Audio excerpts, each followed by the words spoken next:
The Most High received his holy and chosen bride, Most Holy Mary, into his presence.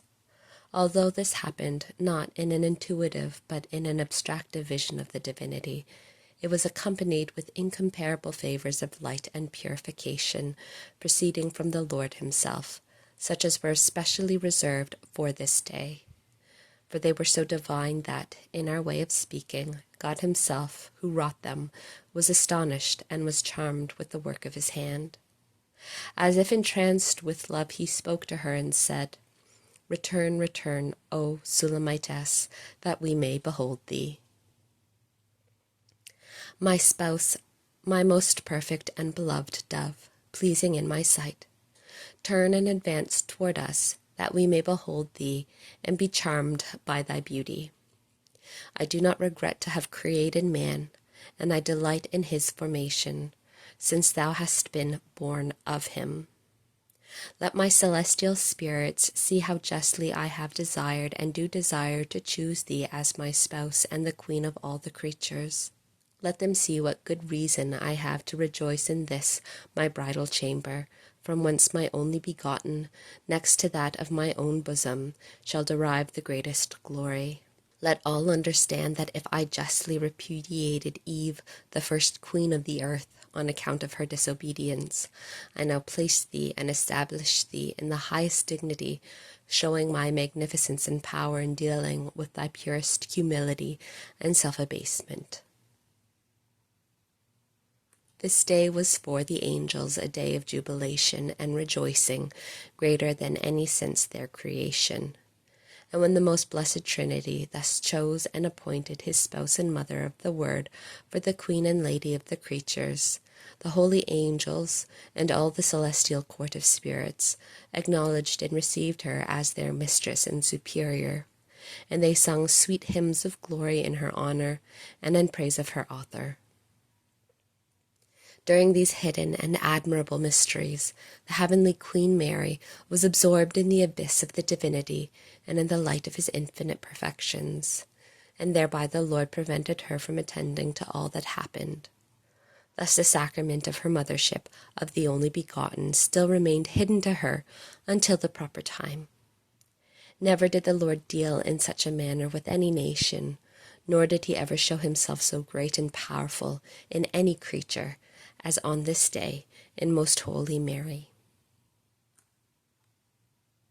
The Most High added yet other favors, saying to her with extreme condescension, "My chosen spouse, since thou hast found grace in my eyes, ask of me without restraint what thou desirest, and I assure thee, as the most faithful God and powerful King, that I shall not reject thy petitions, nor deny thee what thou askest."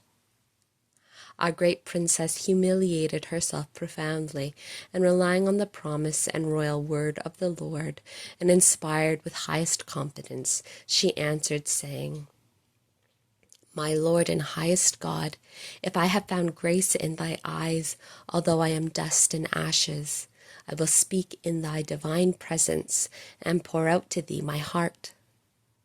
Again his majesty assured her and commanded her to ask in the presence of all the heavenly court for whatever she desired, even if it were a part of his kingdom.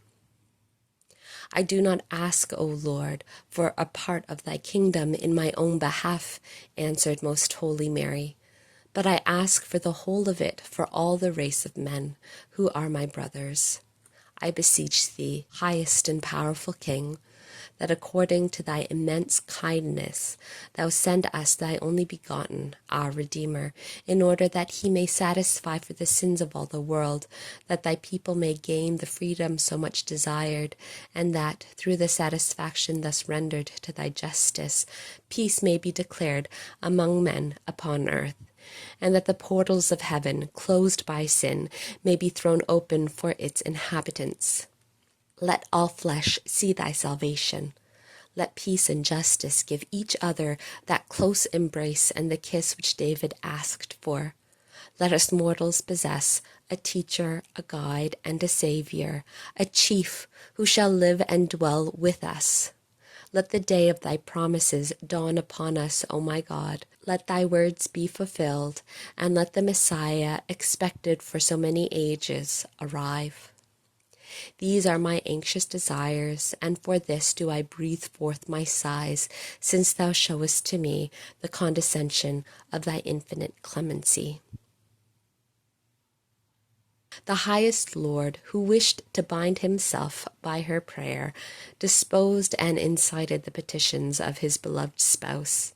Benignly he inclined toward her and answered her with singular clemency.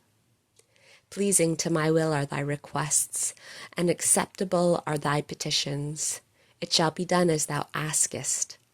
I desire, my daughter and spouse, that thou seekest, and as a pledge of this, I give thee my word and promise thee that very shortly my only begotten shall descend to the earth and shall vest himself and unite himself with the human nature. Thus thy acceptable wishes shall be executed and fulfilled.